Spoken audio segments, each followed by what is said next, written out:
After 8 months grinding through law school finals and bar prep, I came home to find new locks on my family house. My brother Ryan shrugged when I called him. You moved out, figured I'd take care of the place. Mom and Dad needed help with maintenance. I checked with my parents. They never asked for help. Ryan had turned our grandmother's house into his personal Airbnb empire. I smiled and said, "Congratulations on your new business venture." Then I made 4 calls that cost him everything, including his freedom. Before we jump back in, tell us where you're tuning in from, and if this story touches you, make sure you're subscribed, because tomorrow, I've saved something extra special for you. The Arizona heat was brutal, even in November, as I pulled into the driveway of 1247 Saguaro Lane in Ahwatukee. 8 months away completing my law school externship in Denver, then 2 more weeks cramming for the bar exam, and all I wanted was to collapse in my childhood bedroom and decompress. This house meant everything to me. When Grandma Rose passed 3 years ago, she left it to both Ryan and me equally, 50-50 ownership. The deed was crystal clear. 2 names, equal shares, joint tenancy with rights of survivorship.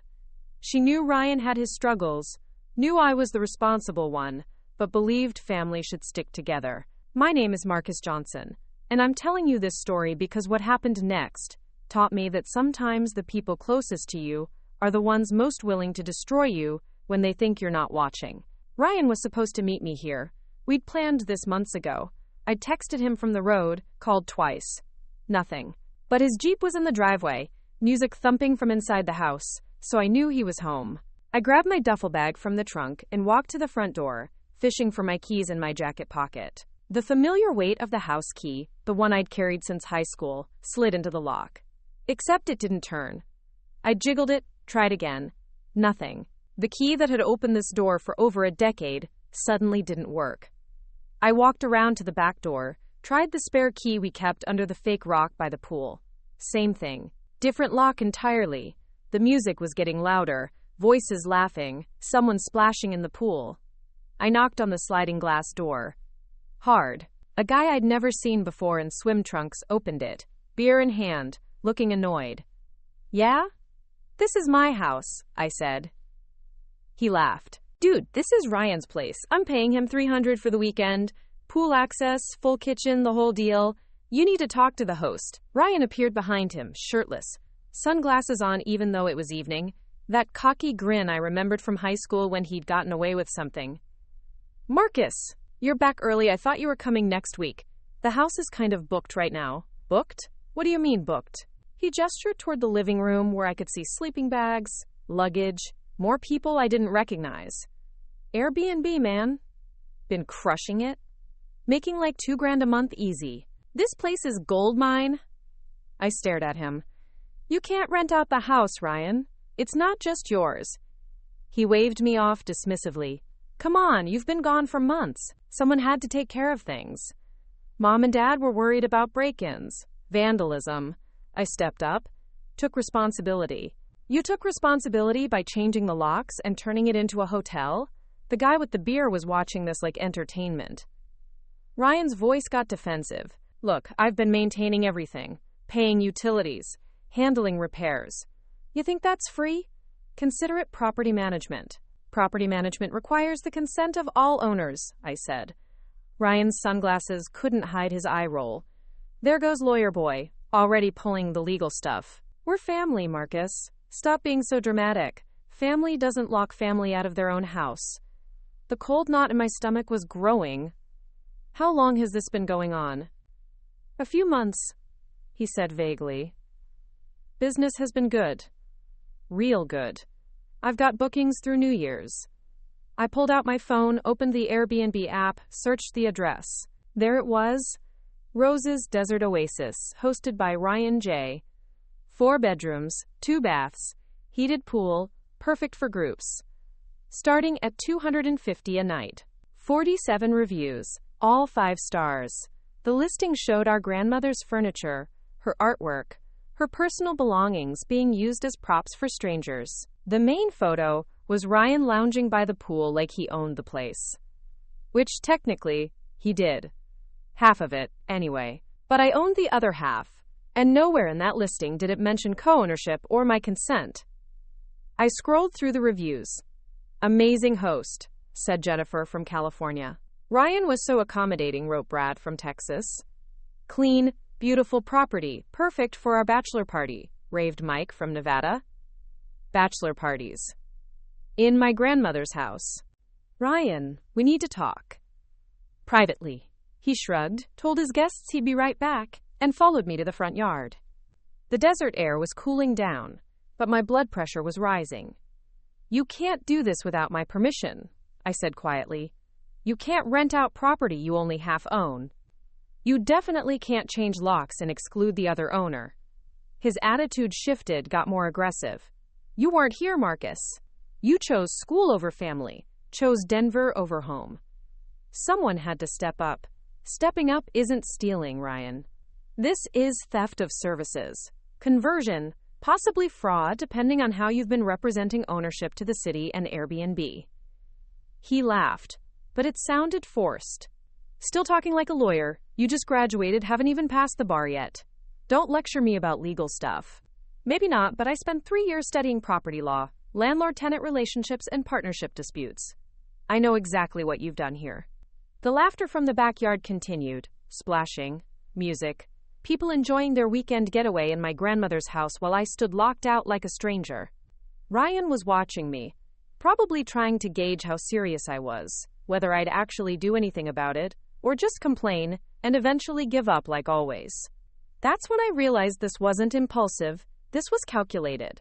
He'd been planning this, probably since the day I left for Denver. Maybe longer. My phone buzzed with a text from my mom. Hope you made it home safely, sweetheart. How does the house look? Ryan said he's been taking such good care of everything.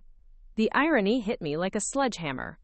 I stared at the message, then at my brother, who was already heading back toward his paying customers, dismissing me like I was some annoying neighbor complaining about noise. I needed to understand exactly what I was dealing with here, so I walked back to my car and sat in the driver's seat, pulling up everything I could find about Ryan's little operation. The Airbnb listing was more extensive than I'd initially realized. He wasn't just renting out rooms occasionally, this was a full-scale business. The calendar showed bookings almost every weekend for the past 4 months, with longer stays during holidays and special events. Spring training season in Phoenix, he'd charged premium rates. During the Phoenix Open golf tournament, the nightly rate jumped to $400. I did quick math in my head. Conservative estimate, he was pulling in at least $8,000 a month, maybe more during peak seasons. Over 4 months, that was potentially $32,000 in revenue, all from property he only half owned, without my knowledge or consent. The rage was building, but I forced myself to stay analytical. Getting emotional wouldn't help. Documentation would. I started screenshotting everything. The listing, the reviews, the calendar, the pricing structure. Then I noticed something that made my stomach drop. Under the host information, Ryan had listed himself as the sole owner of the property, not part owner, not managing partner, not anything that would indicate shared ownership. The property description read, "My family's beautiful desert retreat," as if it belonged to him exclusively. That was fraud. Clear, documentable fraud. I called my parents' house. Dad answered, sounding happy to hear from me. "Marcus, you made it back safely? How's the house? Did Ryan do a good job keeping everything in order?" The genuine pride in his voice made this worse. "Dad, what exactly did Ryan tell you about taking care of the house?" "Well, he said you were going to be gone for months, maybe longer depending on job opportunities. Said the house shouldn't sit empty, that it wasn't safe in this neighborhood. He offered to house sit, make sure everything stayed secure. House sit. Not operate a commercial business. Not rent it out to strangers. House sit. Dad, did he mention anything about having people stay there?" "People? What do you mean, like friends visiting?" I could hear Mom in the background asking what was wrong. "No, Dad. Like paying customers. Strangers renting the house like a hotel." Silence. Then Dad's voice changed. Got that edge it had when he was about to lose his temper. "What are you talking about, son?" I explained what I'd found. The Airbnb listing, the current guests, the locked doors, the months of bookings. Dad was quiet for a long time. Then I heard him tell Mom to pick up the other phone. "Marcus, your mother's on now. Tell us again what you just told me." I went through it again, slower this time, more details. Mom kept making little shocked sounds. When I finished, Dad's voice was cold in a way I hadn't heard since Ryan got arrested for shoplifting in high school. "That boy told us he was protecting the property. Said you'd agreed to let him stay there while you were gone. We never asked him to do anything except maybe check on things once in a while." Mom's voice was smaller, hurt. "He's been lying to us for months, making us think he was doing something responsible, something helpful. Meanwhile, he's been running some kind of business out of your grandmother's house." The betrayal was layered. Ryan hadn't just stolen from me. He'd manipulated our parents, used their concern about the property to justify his scheme. He'd made them complicit without their knowledge, had them vouching for him while he committed fraud. That was the Ryan I remembered from growing up. Never just a simple lie when a complicated one involving other people could work better. I told my parents I'd handle it, that they shouldn't confront Ryan yet. I needed to build a case first, understand my legal options. Dad wanted to drive over immediately and throw Ryan out bodily, but I convinced him to wait. This needed to be done right, legally, permanently. Mom was crying softly in the background. "We trusted him, Marcus. We actually thought he was finally growing up, taking responsibility." After hanging up, I sat in the car watching strangers enjoy our pool, our backyard, our grandmother's house like it was their vacation rental. Because to them, it was. They'd paid good money for this weekend, probably planned it for weeks. They were innocent in all this. Ryan was the one who'd created this mess. I pulled up the county recorder's website and searched for our property. There it was, clear as day. The deed showed both names, Marcus Johnson and Ryan Johnson, joint tenants with right of survivorship. Equal ownership, 50% each. Any major decisions about the property, including commercial use or rental agreements, required both owners' consent. Ryan had been operating an illegal business on property he didn't fully own, collecting money he had no right to collect. But the legal violations went deeper than just property law. I started thinking about tax implications. Was Ryan reporting this income? Had he gotten the proper business licenses for operating a short-term rental? Phoenix had specific regulations about Airbnb properties. There were occupancy limits, safety requirements, registration processes. I doubted Ryan had bothered with any of it. I Googled Phoenix short-term rental regulations. Bingo. The city required registration for any property used for short-term rentals fewer than 30 consecutive days. There were fees, inspections, neighbor notification requirements. Violations could result in daily fines of up to $1,000 per day. If Ryan had been operating illegally for 4 months, the potential penalties were staggering. My phone buzzed with notifications. The house guests were posting on social media, tagging the location, sharing photos of themselves living it up in what they thought was Ryan's place. Their friends were commenting, asking about booking their own stays. Ryan's illegal business was growing, getting more exposure, creating more evidence of his fraud with every Instagram story and Facebook post. That's when I realized Ryan's biggest mistake wasn't just cutting me out or lying to our parents. His biggest mistake was assuming I'd come home and just accept what he'd done.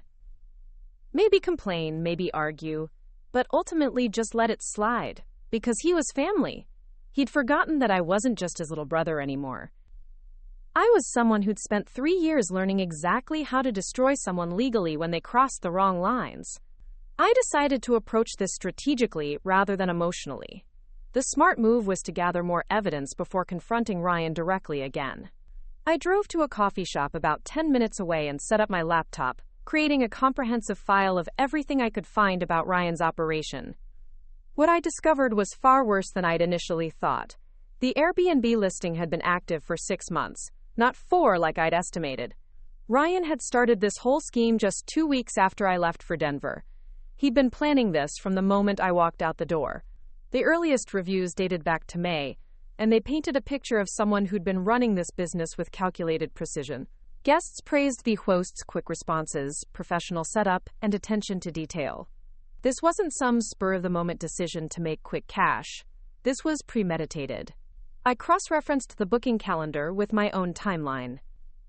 Ryan had started taking reservations while I was still in my first month of the externship, while I was calling him regularly to check on things, while he was assuring me everything was fine and the house was secure.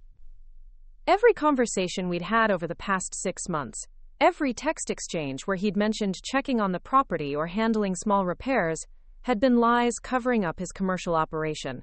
The financial scope was staggering. During peak season in March and April, he'd been charging $350 per night.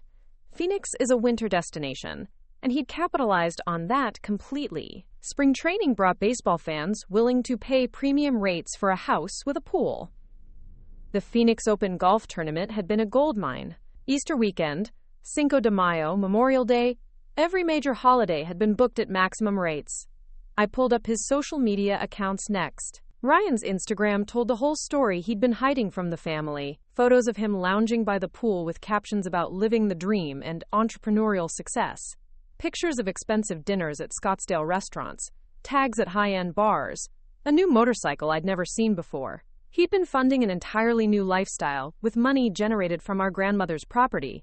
But the most infuriating discovery was a Facebook post from 3 weeks ago.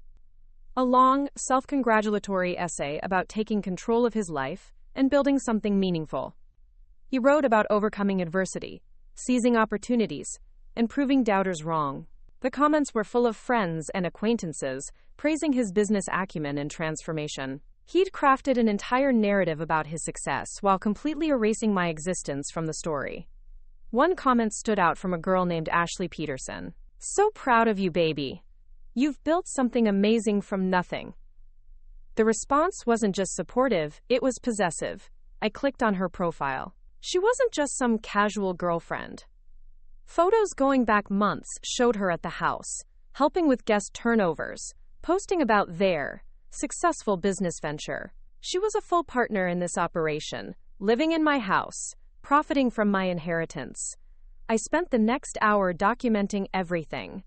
Preparing and narrating this story took us a lot of time, so if you are enjoying it, subscribe to our channel. It means a lot to us. Now back to the story. Screenshots of social media posts, financial calculations based on visible bookings, evidence of the lifestyle Ryan had been funding with his illegal income. Then I started researching Arizona property law, short-term rental regulations, and partnership disputes.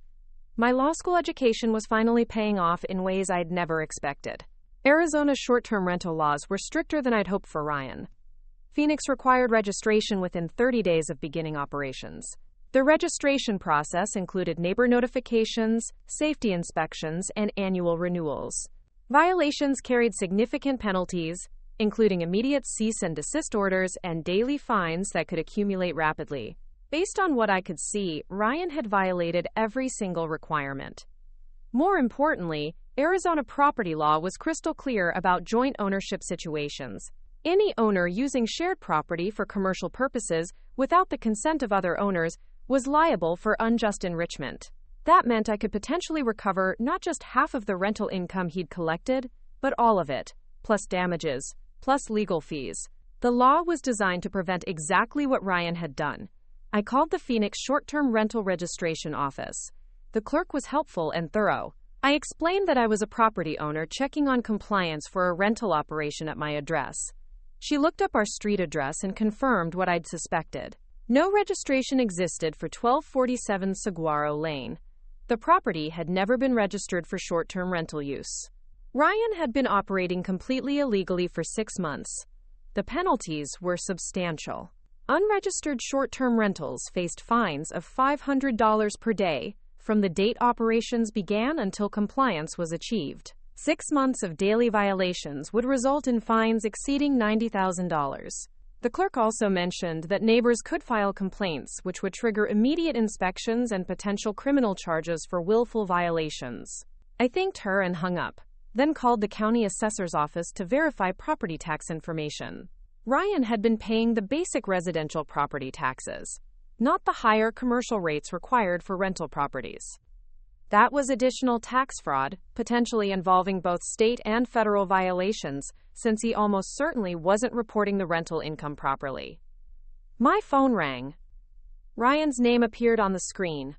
I let it go to voicemail, then listened to the message. Hey Marcus, look, I know this is weird finding guests here and everything, but let's talk tomorrow when things calm down. These people paid good money for their weekend, so let's not ruin it for them, okay? We can work something out that makes sense for both of us. Work something out. Like this was a negotiation between equals, instead of a clear case of theft and fraud. The casual tone, the assumption that I'd go along with his plan once he explained the benefits, the complete lack of acknowledgement that he'd stolen from me for months. It was classic Ryan, treating major violations like minor inconveniences that could be smoothed over with charm and family guilt. I drove back toward the house, parking a few streets away where I could observe without being seen. The weekend guests were in full party mode now. Music echoing through the neighborhood, people coming and going, cars parked everywhere. Our neighbors had to be miserable dealing with this every weekend. Mrs. Henderson next door was elderly, probably terrified by the constant stream of strangers and noise. The Rodriguezes on the other side had young children who likely couldn't sleep through the disruption. This wasn't just theft from me. Ryan had been torturing our neighbors for months, turning a quiet residential street into a commercial district without anyone's consent. The ripple effects of his fraud extended far beyond our family property. As I watched strangers treat our grandmother's house like their personal playground, I realized Ryan had made one crucial miscalculation. He'd assumed family loyalty would protect him, that I'd ultimately choose keeping peace over seeking justice. He'd built his entire illegal operation on the foundation of that assumption. He was about to learn how wrong he'd been. I spent Sunday morning building what I mentally called my war chest. Every piece of evidence, every violation, every lie needed to be documented with legal precision. Ryan's weekend guests had checked out early that morning, leaving behind empty beer bottles and cigarette butts floating in the pool. I watched from my car as Ryan cleaned up, already preparing for the next wave of paying customers scheduled to arrive Tuesday. My first call was to Sarah Mitchell, a property attorney I'd met during my externship in Denver. She'd moved to Phoenix 6 months ago and specialized in real estate disputes. When I explained the situation, her response was immediate and satisfying. Marcus, what your brother has done isn't just unethical, it's criminal on multiple levels. We're talking about conversion, unjust enrichment, fraud, tax evasion, and probably violations of city ordinances. This is a prosecutor's dream case. Sarah agreed to meet me Monday morning to review everything I'd collected. She also suggested I contact a forensic accountant to properly calculate the financial damages. The rental income was just the beginning. There were tax implications, property damage assessments, lost opportunity costs, and punitive damages to consider. Ryan's little side business could end up costing him everything he owned, and more. I drove to the Maricopa County Recorder's office to pull complete property records. The clerk helped me access not just our current deed, but the entire chain of title going back to when Grandma Rose first purchased the house in 1987. Every document confirmed the same thing: joint ownership, equal shares, both names required for any major property decisions. Ryan had no legal authority to operate a commercial business without my written consent. More importantly, I discovered that Ryan had attempted something even more devious 3 months ago. There was a recorded document showing he'd tried to refinance the property through a predatory lending company. The application had been rejected because both owners weren't present to sign, but the attempt revealed his true intentions. He hadn't just been stealing rental income. He'd been trying to mortgage the house and steal my equity permanently. The mortgage application contained fabricated information. Ryan had claimed to be the sole owner, listing an inflated income based on the Airbnb revenue he was illegally collecting. He'd forged my signature on preliminary documents, though the bank had caught the discrepancy before processing the loan. If successful, he would have stolen not just rental income, but potentially hundreds of thousands in home equity. I photographed every document, creating a timeline that showed escalating criminal behavior. What started as unauthorized rentals had evolved into attempted mortgage fraud. Sarah was right. This was beyond civil litigation. Ryan had committed felonies. My next stop was the Phoenix Business License Office. I'd suspected Ryan was operating without proper licenses, but the extent of his violations was shocking. Short-term rentals required multiple permits: a general business license, a transient lodging license, a sales tax permit, and compliance with zoning regulations. Ryan had obtained exactly none of these. He'd been operating an unlicensed business, collecting money without paying required taxes, and violating zoning laws that prohibited commercial operations in residential neighborhoods. The licensing clerk explained the penalty structure. Each violation carried separate fines, and they accumulated daily until compliance was achieved. Unlicensed business operations faced immediate shutdown orders and penalties starting at $5,000. Sales tax violations involved both penalties and interest on uncollected taxes, potentially doubling the amount owed. Zoning violations could result in criminal charges and permanent restrictions on future business operations. I asked about the complaint process. Any citizen could file a violation report, triggering immediate investigation. Multiple neighbors could file separate complaints, escalating the priority and potential penalties. The clerk mentioned that residential areas experiencing commercial disruption often saw community-wide complaints that resulted in swift enforcement action. That afternoon, I visited 3 neighbors to gauge their awareness and frustration with Ryan's operation. Mrs. Henderson was my first stop. The elderly woman's relief at having someone to complain to was immediate and heartbreaking. She'd been dealing with weekly disruptions for months, but didn't know who owned the property or how to address the problem. Strangers parking in her driveway, noise until late hours, people using her garden hose without permission, trash scattered across her yard every Monday morning. The Rodriguezes were equally frustrated but more knowledgeable about their rights. Maria Rodriguez had already researched city ordinances and was considering filing complaints herself. Her husband Carlos mentioned they'd documented incidents with photos and timestamps, building their own case against the illegal operation. Their young daughter had been woken up countless weekends by loud parties and pool activities. Even the Hendersons on the corner had been affected. They'd noticed increased traffic, strangers walking through the neighborhood at all hours, and a general decline in the residential character of the street. What Ryan saw as successful business expansion, the neighbors experienced as destruction of their community. Each neighbor agreed to provide written statements detailing the disruptions they'd experienced. Mrs. Henderson offered to testify about property damage and harassment. The Rodriguezes provided photos and documentation they'd already collected. By late afternoon, I had signed complaints from 4 separate households, each documenting months of violations and community harm. I called the Phoenix Code Enforcement Office and scheduled an inspection for Tuesday morning. The inspector, David Chen, seemed familiar with short-term rental violations and explained the process. Unregistered operations faced immediate shutdown orders. If the property owner refused compliance, daily fines would accumulate until the situation was resolved. Continued violations could result in liens against the property, effectively forcing sale to satisfy penalties. David also mentioned that Arizona had recently strengthened enforcement mechanisms for rental property violations. The state could now garnish bank accounts, seize vehicles, and place holds on other assets to collect unpaid fines and taxes. Ryan's motorcycle, his expensive lifestyle, even his personal bank accounts could be targeted for collection. That evening, I compiled everything into a comprehensive legal package. Property records proving joint ownership, and Ryan's lack of authority. Financial calculations showing stolen income and tax violations. Neighbor complaints documenting community harm and zoning violations. City ordinance violations with specific penalty calculations. Evidence of attempted mortgage fraud. Documentation of Ryan's lavish lifestyle funded by illegal income. The package told a complete story of calculated fraud extending far beyond simple property disputes.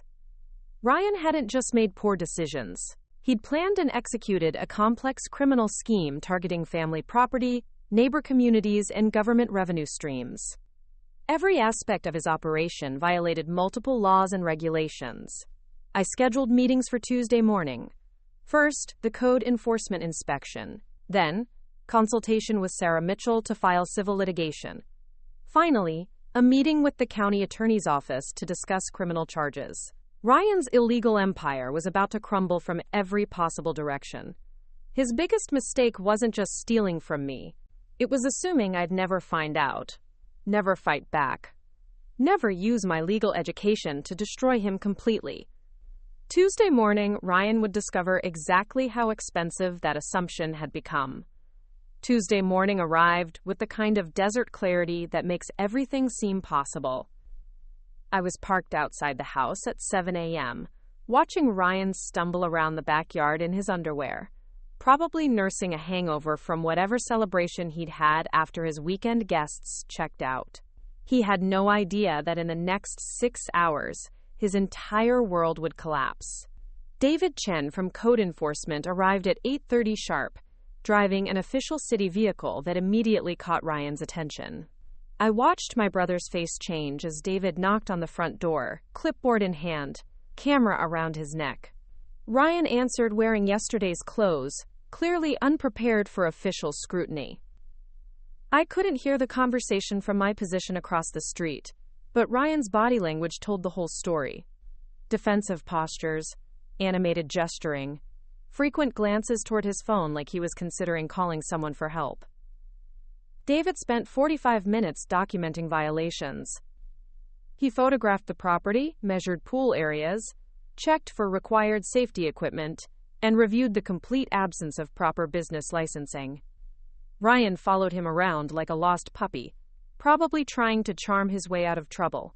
When David handed him the official citation packet, Ryan's shoulders visibly sagged. The party was officially over. My phone buzzed with a text from Ryan. Some city inspector just hit me with a bunch of violations. Says the Airbnb has to shut down immediately. This is your fault, isn't it? You called them. I didn't respond. Let him wonder. Let him panic. At 10 a.m. I met Sarah Mitchell at her office in downtown Phoenix. She'd reviewed all my documentation overnight, and her assessment was even more damning than I'd hoped. Marcus, your brother has committed textbook conversion and unjust enrichment. But it goes deeper than that. The attempted mortgage fraud, the forged signatures, the systematic tax evasion, this is organized criminal activity. We're not just talking about civil recovery anymore. This is federal wire fraud territory. Sarah explained the legal strategy we'd pursue. First, immediate civil litigation demanding full restitution of all rental income, not just my 50% share. Under Arizona law, when one party uses shared property for unauthorized commercial gain, they forfeit any claim to profits. Ryan would owe me every dollar he'd collected, plus damages, plus legal fees. The attempted mortgage fraud added another layer of liability, potentially tripling the financial damages. But Sarah's most devastating revelation concerned tax implications. Ryan's unreported rental income triggered automatic penalties and interest from both state and federal agencies. The IRS would want their share of 6 months of unreported business income, plus penalties for willful evasion. Arizona Department of Revenue would assess similar penalties. Combined with unpaid sales taxes on rental transactions, Ryan was looking at tax liabilities exceeding his total rental income. The criminal referral was automatic. Sarah had already contacted the county attorney's office about the mortgage fraud attempt. Forging my signature on loan documents was a Class 4 felony in Arizona, carrying potential prison time up to 3 years. The systematic nature of Ryan's operation suggested this wasn't impulsive behavior, but calculated criminal enterprise. At noon, I drove to the county attorney's office for my appointment with prosecutor Janet Rodriguez. She specialized in financial crimes and had reviewed the preliminary case file Sarah had submitted. Janet's reaction was immediate and professional. Mr. Johnson, what we have here is a clear pattern of escalating fraud. Your brother started with unauthorized rental income, progressed to tax evasion, then attempted mortgage fraud using forged documents. This suggests someone who will continue criminal behavior unless stopped by legal intervention. Janet explained the prosecution timeline. The mortgage fraud charges would be filed within days, triggering automatic asset freezes to prevent Ryan from hiding proceeds. His bank accounts, vehicles, and any other assets purchased with illegal income would be frozen pending investigation. The criminal case would proceed parallel to civil litigation, with conviction virtually guaranteed given the documentation I'd provided. The federal component was particularly damaging. Ryan had used interstate commerce platforms like Airbnb to conduct fraudulent business, potentially triggering federal wire fraud charges. Federal prosecutors took financial crimes seriously, especially when they involved fraud against family members and systematic tax evasion. Federal conviction carried longer sentences and fewer options for plea bargaining.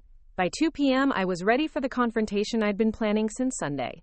Ryan had texted me 3 more times, increasingly desperate in tone. The city shutdown order was immediate and non-negotiable. His current guests, a family from Colorado celebrating their anniversary, had been forced to find alternative accommodations. Ryan was facing refund demands from future bookings, negative reviews from displaced guests, and complete destruction of his online business reputation. I knocked on the front door. Ryan answered immediately, looking haggard and panicked. "Marcus, thank God. Look, we need to figure this out together. The city is being completely unreasonable. All this over some paperwork violations. We can fix this. I can get the licenses, pay whatever fees they want. We can split the profits going forward. 50-50 like you want. Split the profits." Like I was some business partner who'd temporarily been excluded from decision-making rather than a victim of months of systematic theft. Ryan's ability to reframe criminal behavior as minor misunderstandings was truly impressive. I pulled out the legal documents Sarah had prepared. "Ryan, you're being served with civil litigation demanding full restitution of rental income, damages for conversion and unjust enrichment, and legal fees. You're also being notified that criminal charges for mortgage fraud will be filed tomorrow morning. Your assets are being frozen pending investigation."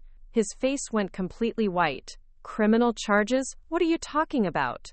"The mortgage application, Ryan. You forged my signature trying to steal my equity. That's felony fraud." His hands were shaking now. "That was just exploring options. The bank rejected it anyway. No harm done. No harm done. Attempted robbery is still robbery, even if you don't succeed. Janet Rodriguez from the county attorney's office is very interested in your systematic criminal enterprise. The IRS is also curious about 6 months of unreported income." Ryan collapsed onto the couch, probably realizing for the first time that this wasn't going to be resolved with family discussions and charm. "But you're my brother. We can work this out between us. Family doesn't destroy family over money. Family doesn't steal from family while they're trying to build a career. Family doesn't lie to parents and exploit their trust. Family doesn't forge signatures and commit felonies. You stopped being my brother the day you decided I was an easy target." My phone rang. Sarah Mitchell with an update. The civil litigation had been filed and served. Ryan's bank accounts were frozen effective immediately. The county attorney had accelerated the criminal charges timeline. Arrest warrants would be issued tomorrow morning. Ryan heard enough of the conversation to understand. His illegal empire, built on stolen foundation, was crumbling in real time.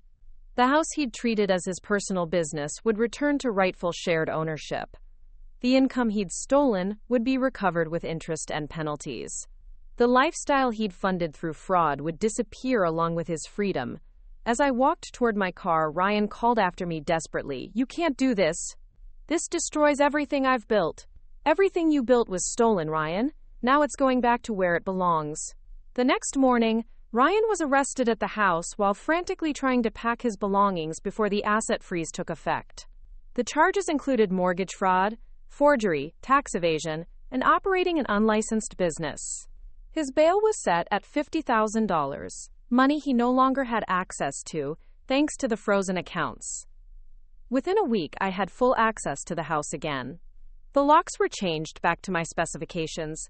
The illegal rental operation was permanently shut down. Ryan's criminal trial was scheduled for early next year, with conviction virtually certain given the evidence. 6 months later, I received a check for $47,000, representing recovered rental income, damages, and interest. Ryan had plea bargained down to 18 months in county jail and 5 years probation. He'd lost everything he'd stolen and more, learning too late that family isn't a shield against consequences for criminal behavior. The house is quiet now, peaceful, the way Grandma Rose intended when she left it to both of us.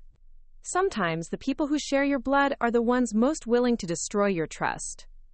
But strength isn't just about forgiveness and family loyalty. Sometimes it's about using every legal tool available to protect yourself from those who see your absence as opportunity and your trust as weakness. Up next, you've got 2 more standout stories right on your screen. If this one hit the mark, you won't want to pass these up. Just click and check them out.